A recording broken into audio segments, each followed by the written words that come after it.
My name is Natalie Hahn.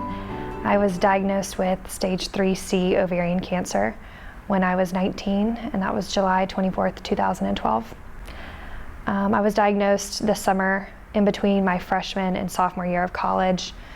I was a nanny down here in Charleston, and I wasn't really taking any time to notice any signs or symptoms of anything. I was too focused on little ones all summer. Looking back now, I notice some of the signs and symptoms now that I know what those warning signs are for ovarian cancer. In particular, I had some serious bloating. Bloating was there was a fine line between gaining weight and what bloating looked like. And for me, it made sense. It was the freshman 15. I had a great time for my freshman year in college. My parents were afraid to address the situation. It's a touchy subject with girls and body image. And that was one thing I know that they still carry with them to this day, was regret of not saying anything.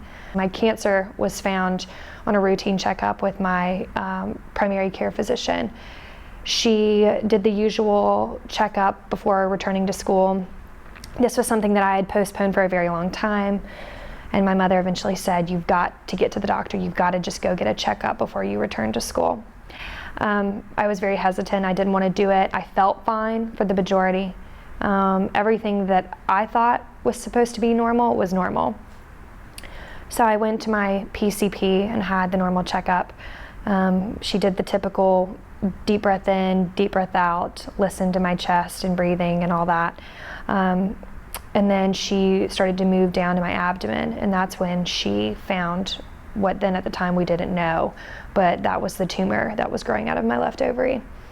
That was found by just palpating around in the abdomen.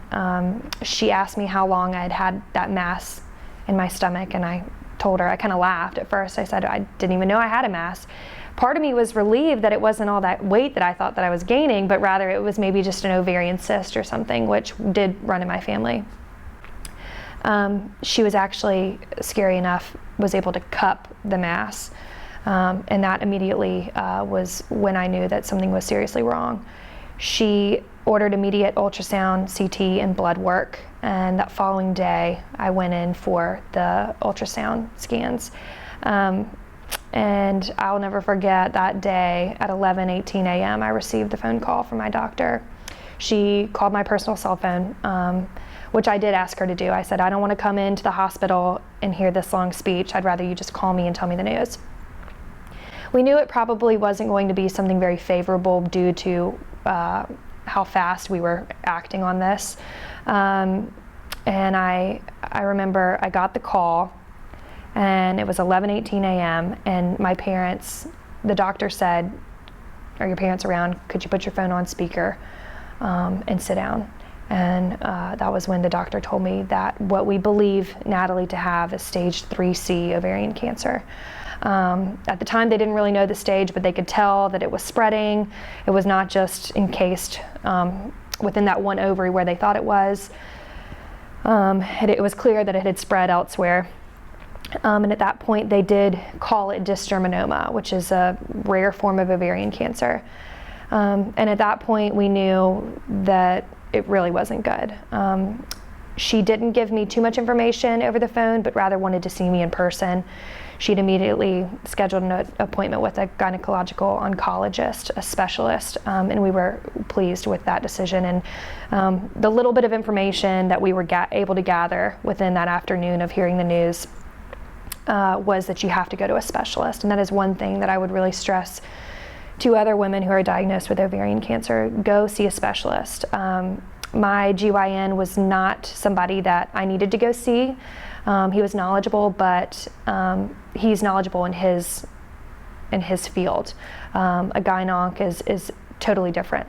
I was treated and went through chemotherapy. I went through a 6-hour surgery to remove my left ovary and the tumor. The tumor had encased my left ovary, and it had spread to the right ovary. It was in the lymph nodes, in the washings, and in my pelvic area. And my parents had to come to a very difficult decision halfway through the procedure, whether or not to leave my right ovary. The left ovary was a no-brainer. It was going to have to go because the tumor had encased the left one.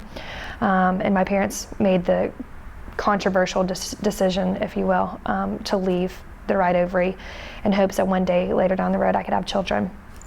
I went through 4 rounds of chemotherapy, bleomycin, etoposide, cisplatin, the usual how you would treat dysgerminoma. And I was lucky that I had a high survival rate with my kind of cancer. I was 19, I was young. I had plenty of energy to fight this disease. And those were the things that I had on my side. But when I was diagnosed, I didn't know any other people, any other women diagnosed with ovarian cancer, let alone another 19-year-old. I'm now over 3 years cancer-free. I still go to my checkups every 5 months. And as a result, I'll do that until year 5. And once I'm out of year 5, then I'm home free.